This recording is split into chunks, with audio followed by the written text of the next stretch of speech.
I really want to start off this conversation by actually wanting you to introduce yourself to the audience. What do you actually do? What is it that you're specialized in? So I want you to start with that. Okay, so I am Dr. Akshata and I'm working as assistant professor in Amity University, Noida. And my specialization lies in studying the emotional problems of the adolescent age group. I've done my thesis into that. So, yes. What made you so interested in that manner? Because when I was an adolescent, when I was at that age, I was, struggling with lot many problems. Maybe it can be the academic pressure, the stress from which, comes from the family of getting married, maybe to score good in the exam. So there were a lot of stress which I was facing through. And I think at my point of time, there were no proper guidance or something, as if we could refer to a psychologist or to a counselor. So there was nobody to guide me. So that made me curious as in how we can, cater to these problems and help those kids to find a better solution. So I did my thesis into the emotional and behavioral problems of the adolescent age group.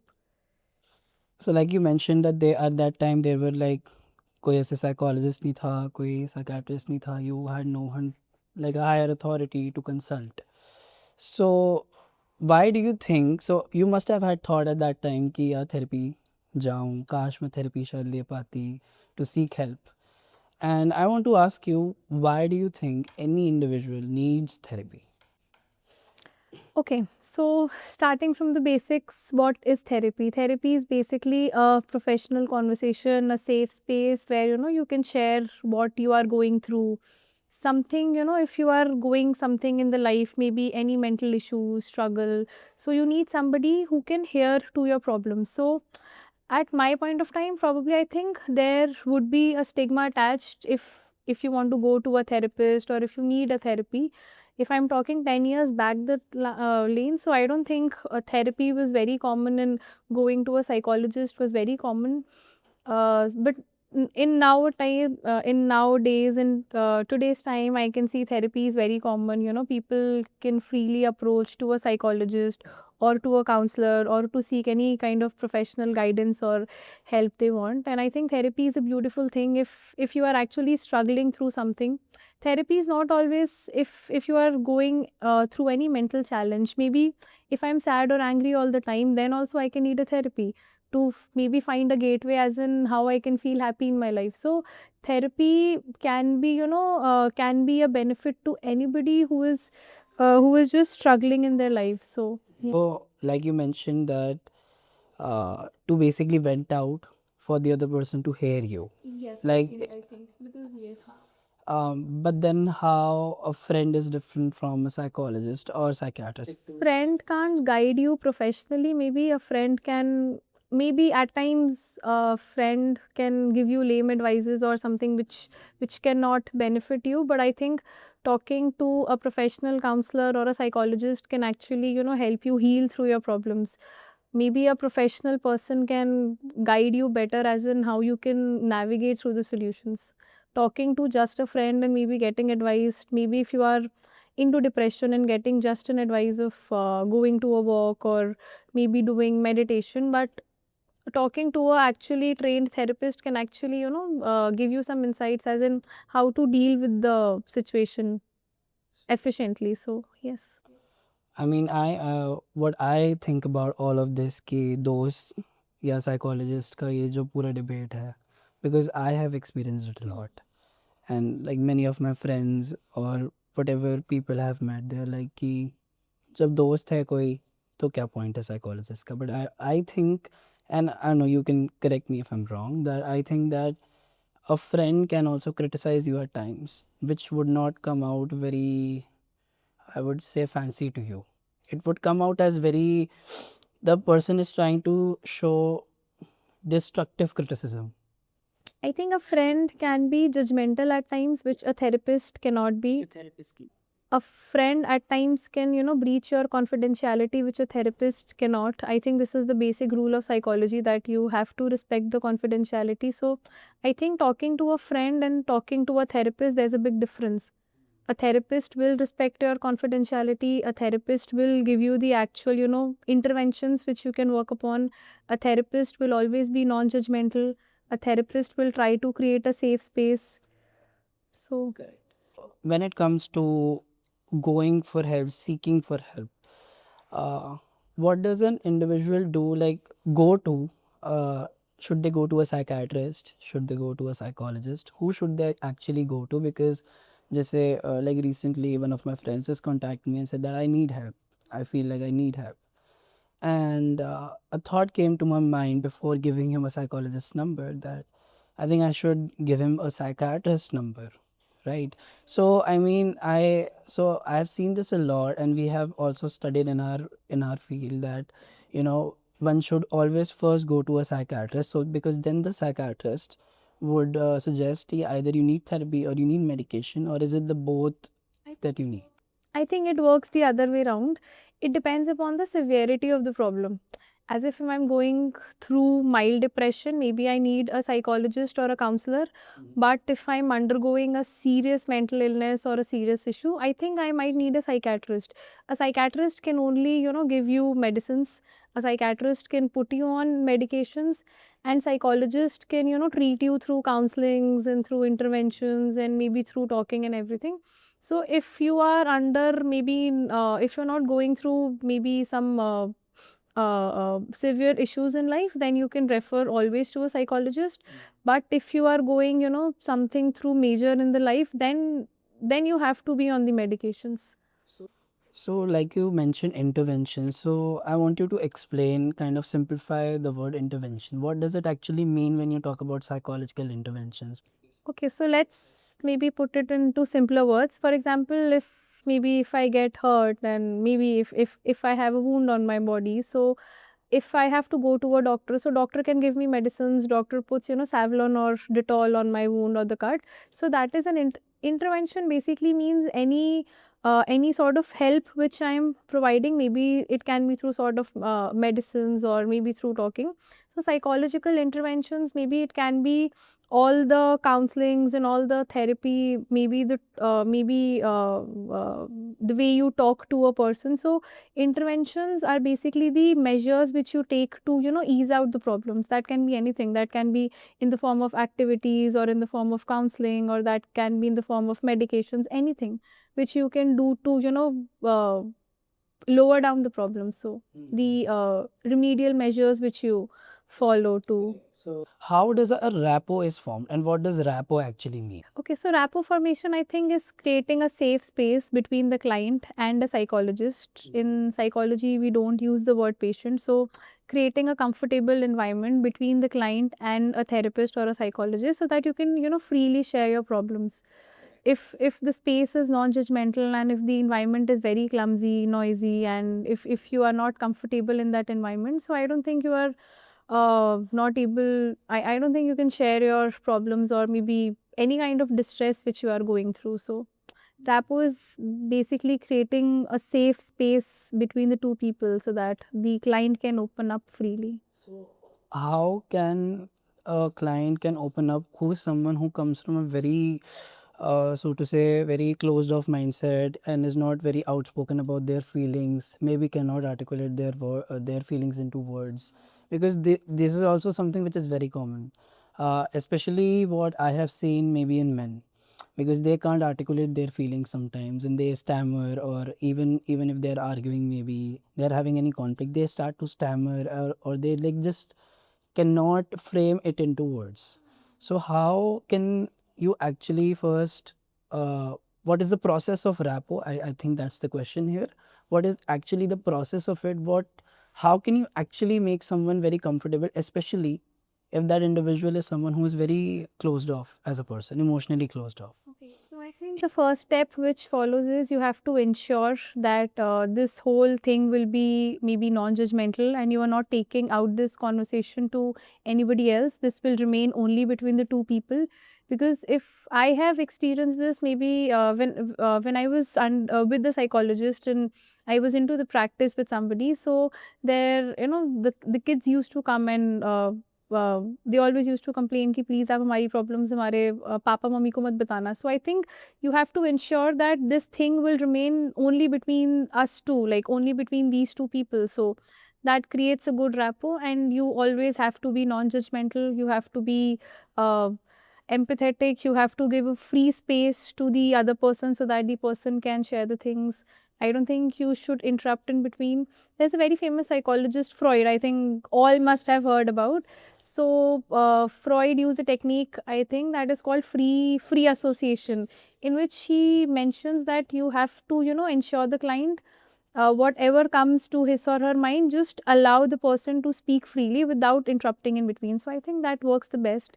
You should not interrupt in between, and you should always respect the confidentiality. You have to be empathetic. You have to be more calm. You have to be more patient in understanding the person.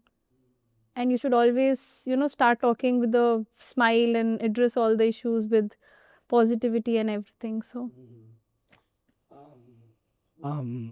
What do you think is like you mentioned Freud, right? So Freud, one theory of Freud is very widely known, I think, which is psychodynamic. Yeah.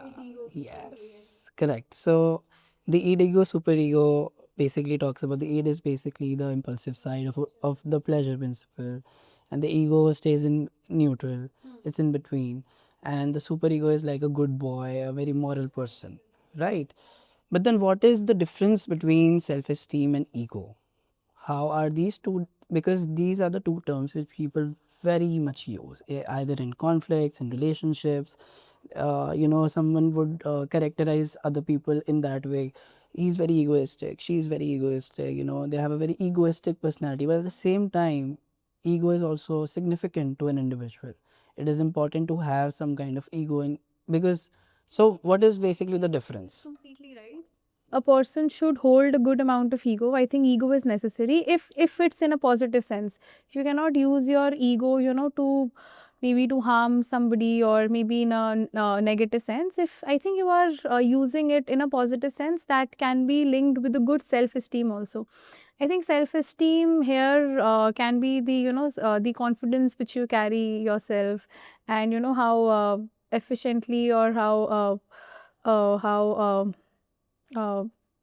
capably you can manage all the things. So I think there's a thin line between self-esteem and ego. If you are using your self-esteem in a positive manner, that can turn into a good positive ego. But if you are like misusing, and if you are overconfident in your life, and if you are harming everybody, and if you are like maybe I think if you're not using your self-esteem in a good positive sense, so I think that can turn into the negative aspect of an individual. So I think you have to carry a good self-esteem, but at the same time you should also maintain a good ego. So but what does ego actually mean? Because of course I could not also explain it properly, right? So yeah. Me, I think ego is maybe carrying yourself positively and not being overconfident in situations.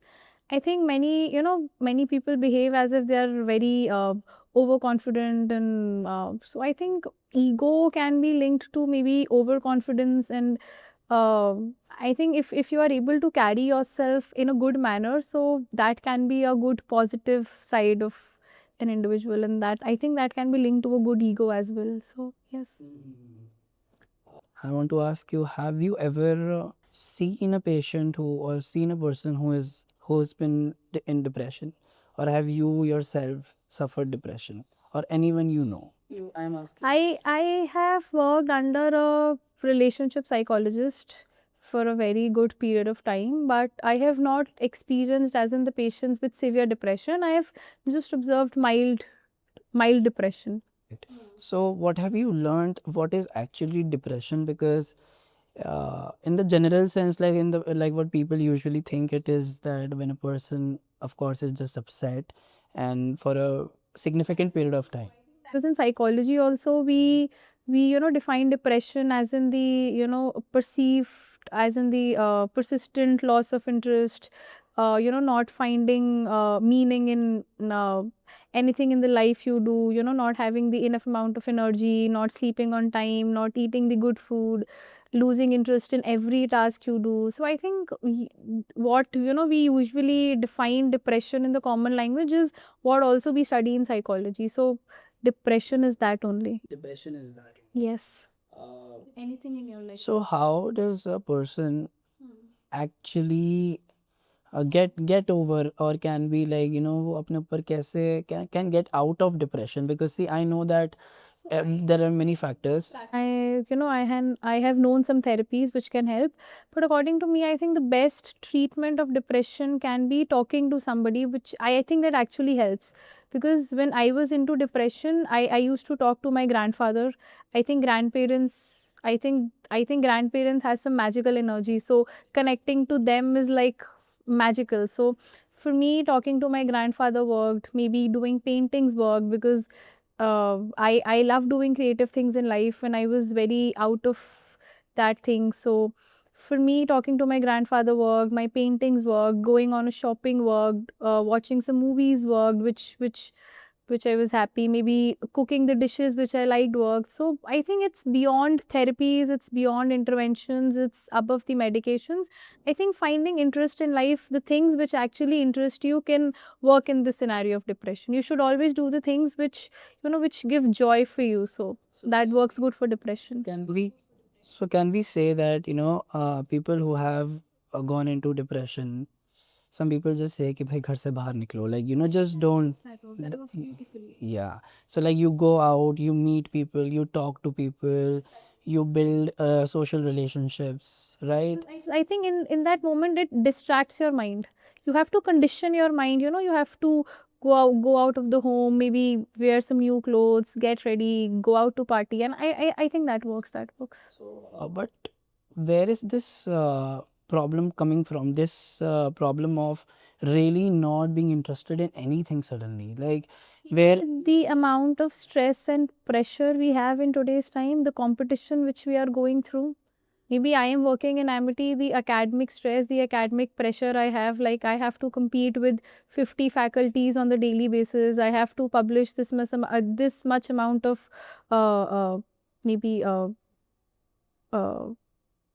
research papers on the daily basis. I have to take my classes on time and everything. So I think this era of being uh, surrounded by this competitive environment, and I think the constant competition which you are going through creates a lot of depression, because you're mentally stuck. There is brain fog every time, like managing all the things.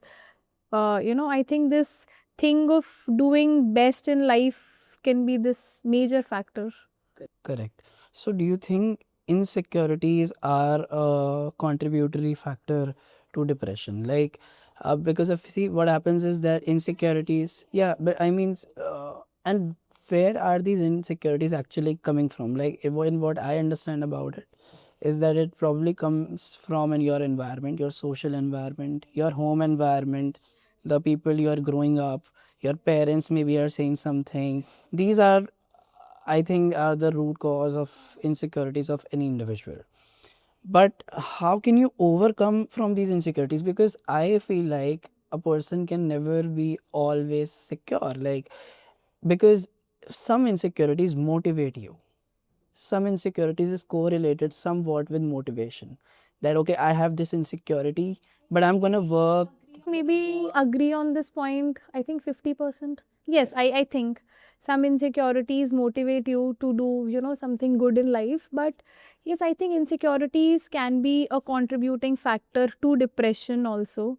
Because if you are insecure in life, if you are, being constantly reminded that you cannot do this in life, you cannot do this great in life. So I think maybe that person can slip into depression. And I think your environment should be healthy and positive. If you are surrounded with people who are always, who have always made you believe that you are not insecure in life and you can do something great in life, so I think that cannot put you into depression. So yes, I think insecurities can be a contributing factor to depression, and it can become, it can be linked with your environment as well. Yes. So that For example, yes, I think if I'm insecure in life and I think if I have not published maybe enough research papers as the demand of this environment, so I think that can motivate me to maybe write some new researches and maybe to do better in life. So yes, it can be. I mean, see, this is why, like, of course, social media is also a big contribution to having people having insecurities. A very big contribution, I think. And everything, you see the stories of people which are not real and You feel FOMO, you feel like I'm not part of this social community, and you just go on this tangent. Yeah, you just go on this tangent of thinking that, okay, am I missing out on something? And this is actually so much out there. happens with every age group. Either you are in 30s, 40s, or 50s, but seeing the people doing in the stories and everything. So I think yes, it makes you insecure. So my hypothesis is kind of correct that the insecurities never go away, because you always have, because you just said that all the age groups have insecurities. But what does an old person can have as an insecurity? Like, what do you think? I think we are all aware of this Eric Erikson stage of ego, integrity versus despair. So the ego in integrity means an old person saying as if I've done great in life and I have achieved everything which I always wanted to do. But despair means this feeling I have not done great in life. So I think insecurities in the old age can be maybe not doing good in the life which they always wanted to do, not achieving the things which they wanted to achieve in their earlier life, maybe not raising the children as good as they wanted to, maybe not having good home, or maybe not having a good financial security for themselves. So I think a person high on ego integrity is the person who has achieved great in the life and a person who has less insecurity. So there's a theory of Eric Erikson which he has explained all the 7 to 8 stages in the different age groups. So insecurities can be not achieving what they have always wanted to, coming at the age of 70 and having this feeling that maybe I wanted to do this in the life and I am doing something else. So that can be an insecure. So can we say, like you mentioned, I think self-acceptance when I talked about overcoming insecurities, correct? What does self-acceptance actually means? Like, okay, now, okay, for example, I am insecure about my body, for instance. Okay, I get aware that, okay, I am insecure. I accept the fact that I am insecure and I face that idea. What's the next step? I am aware about it, that's okay, but awareness cannot lead to execution. So have you heard about this therapy called DBT, dialectical behavior therapy? Have you all heard about this therapy? I think, okay, so let me put into more simpler words. Dialectical means having two opposite ideas, two opposite emotions, and accepting this fact. For example, I am feeling insecure about my body and I also want to exercise. So these are two different emotions. So this is dialectical concept in psychology, dialectical behavior therapy. So acceptance here is accepting both the emotions and changing the harmful behavior. For example, I am insecure, but also I am willing to work for my body. I am willing to exercise. I am willing to go to gym. I am willing to shed some kilos. I am willing to lose some calories. So dialectical means you are having two opposite emotions. You are having two opposite ideas, and you are also willing to accept both the emotions and working on the same. So we are talking about accepting the emotions that are driving the driving the insecurity. You can count here the emotions, you can count here the ideas, the feelings, anything which are maybe two poles apart, in working on that. So acceptance means you are willing to accept the change, as in if I am insecure about my body, but I am accepting that I am also willing to exercise for it. What would you advise people who cannot accept change? I think I am not a professional psychologist or a psychiatrist, but I think I would definitely refer those people to a maybe trained psychologist or a counselor who can help accepting those thoughts and change the malfunctioned behavior patterns, which can help. You could just give a suggestion maybe to a friend. Maybe a friend is just expressing that, okay, I'm having the difficulty in changing my environment. So you would advise the same, to seek professional help? Maybe if the common advices doesn't work and if the person is still under this thing, for example, if I am thinking that I've gained weight and I am really insecure, and maybe listening to a friend's advice as if I should go to gym or maybe eat clean diet or do maybe intermittent fasting, and still if I'm not able to accept those things, then I think you should always refer a person to a psychologist, because ultimately it's about the mental health, right? So when we talk about the process of overcoming insecurities, I think there is a process that comes is unlearning some behaviors. The process of unlearning. And what is this process? What does unlearn mean? How can you actually unlearn some behaviors? Because there are so many behaviors that we pick up from the people we have grown in. I think I object with this idea, because unlearning at a certain point of age is very difficult, because maybe in 20s 30s there is a personality, and changing personality, changing some behavior is very difficult. So unlearning is not always, unlearning is not anything which you can always do. So it depends upon the personality of the person. If a person is very rigid and very adamant with his or her ideas, I don't think unlearning can happen with the person, because reaching maybe 30s and unlearning something is very difficult for a person, because there is something which is core to the person. So unlearning, I don't think always works. So Okay. What do you think is the cause of being a man so egoistic and angry? Of a person, or I actually, think that can be with the genes also. I believe, because I think the genes, the genetic makeup, the brain chemistry, maybe the neurotransmitters, I think they work differently in men and women, because the hormones work differently. The hormones which the men has, that is the testosterone, and the female hormones, I think they are very different. So I think it can be because of the genes, the brain chemistry, the neurotransmitters, the environment, because I think males are always being raised up as if they are very dominant, they have to, do this, do that. So I think all factors, interplay and work on this. what do you think? How can you actually control anger? Many men, can't control the anger, and they just, start shouting and kicking on things. But I think the best is teaching them maybe relaxation techniques, breathing techniques, teaching them something which can calm them at the present moment.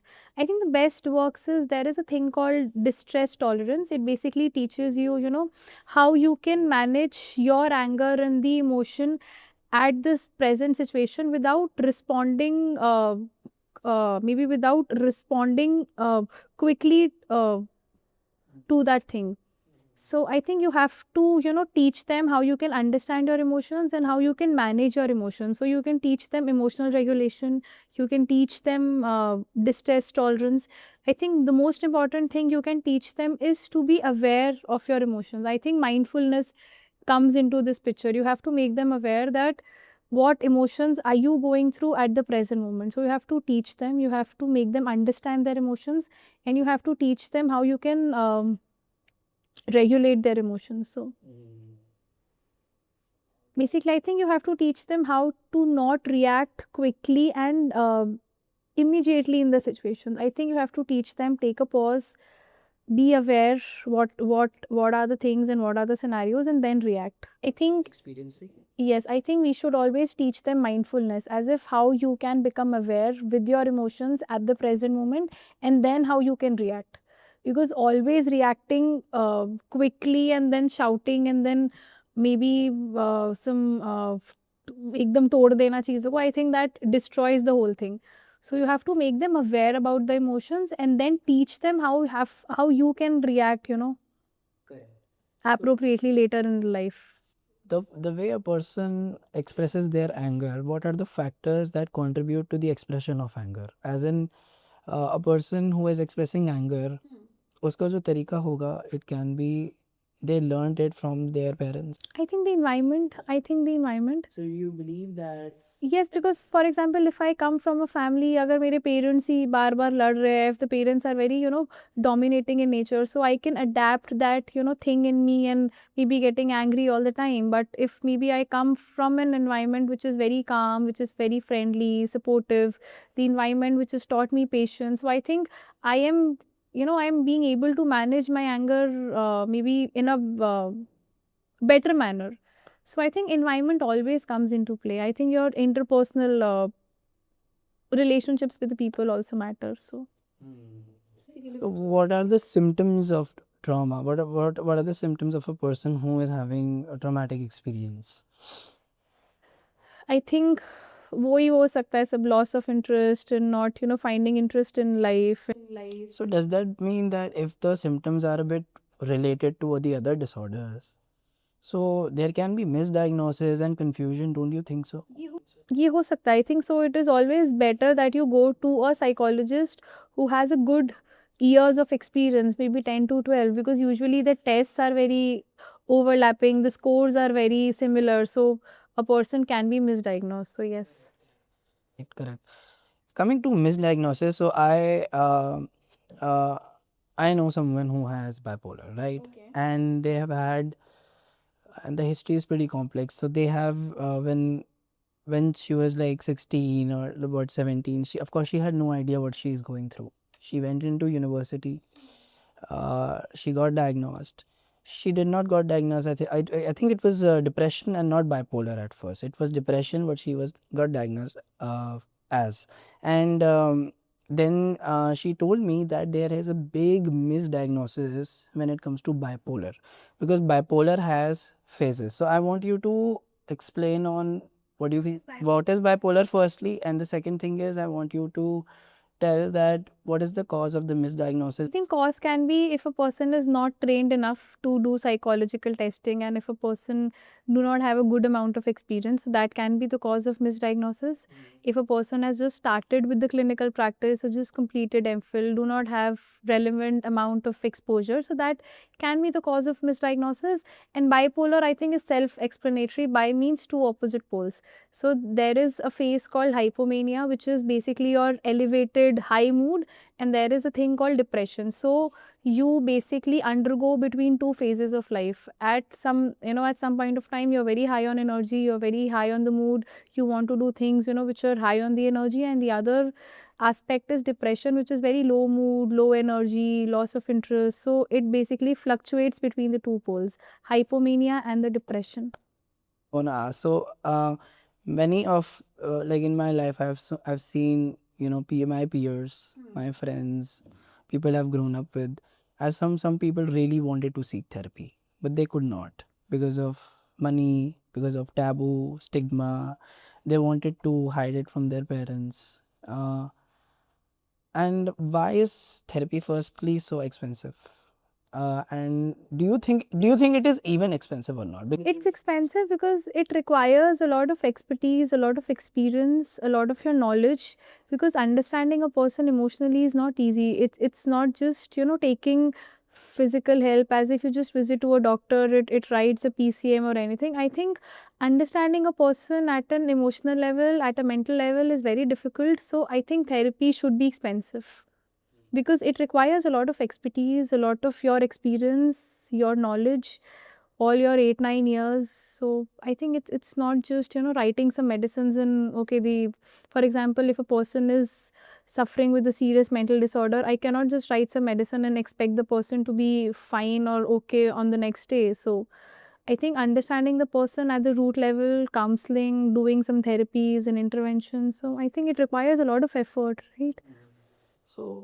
So, I mean, I want to ask you, if they don't take therapy and they rely on yoga, meditation.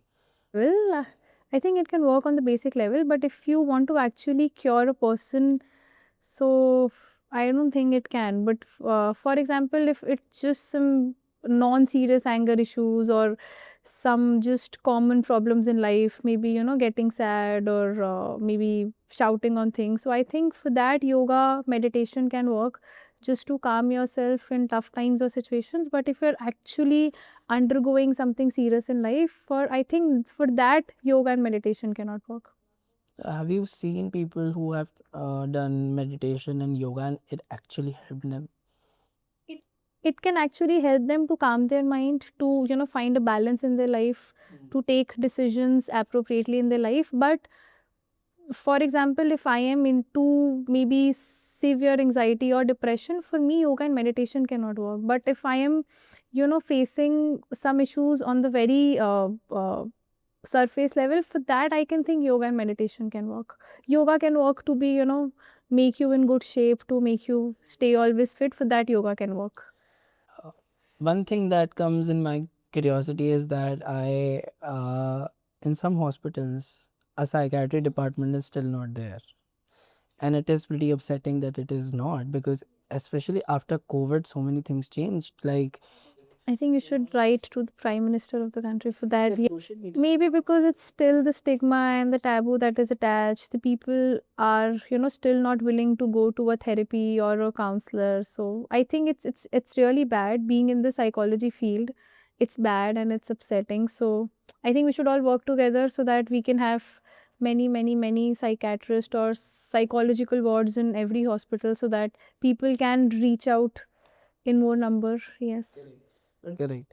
But why do you think it is still a taboo or a stigma? Because now the media is aware. Yeah, right, because it's not, we are not living with this Western perspective, or we are not under the influence of Western culture. There these things are very common, but still in India it's very difficult. आज की date में भी होता है, किसी ने कुछ गलत करा, मम्मी दो चप्पल मार दिए, चलो सब ठीक है.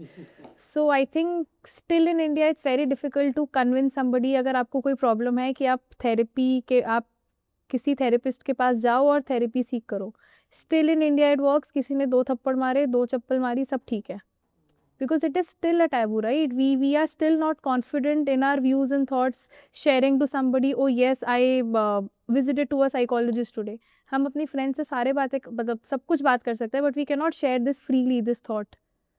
I think India is still backward in some aspects. And Is there any question you have for me? no, I think it was great. Really? Thank you.